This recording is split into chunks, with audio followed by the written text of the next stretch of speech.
मुंबई देशभरातील 8 प्रमुख प्रदूषित शहरांमध्ये मुंबई तिसऱ्या स्थानावर आहे. आर्थिक राजधानी पाठोपाठ नवी मुंबईचा क्रमांक लागतो. हवा गुणवत्ता निर्देशांक AQI संकेतस्थळाच्या माहितीनुसार राजधानी नवी दिल्लीमध्ये AQI 208 सर्वाधिक प्रदूषण आहे. त्यानंतर कोलकाता 204 शहराचा नंबर लागतो. दोन्ही शहरांतील प्रदूषणाची पातळी आरोग्यासाठी अतिघातक हवेच्या कॅटेगरीमध्ये आहे. मुंबईची परिस्थिती त्याहून वेगळी नाही. येथे मंगळवारी सरासरी हवा गुणवत्ता निर्देशांक 187 इतका नोंदला गेला.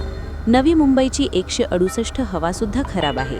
मुंबईमध्ये मंगळवारी किमान तापमान 18°C इतके होते. पारा 20च्या आत असल्याने थंडी कायम आहे. गारवा कायम असल्याने वाढते प्रदूषण आहे. बुधवारी 19°C किमान तापमान अपेक्षित असल्याने प्रदूषणाचा टक्का वाढलेला राहील असे भारतीय हवामान विभागातर्फे IMD सांगण्यात आले आहे.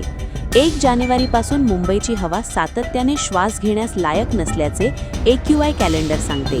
या नवीन वर्षात AQI सतत 150च्या पुढे राहत आला असून अनेकदा तो 200 किंवा त्यापुढे गेल्याचे दिसते. उदाहरण 4 जानेवारीला 203 आणि 26 जानेवारीला 202 AQI होता.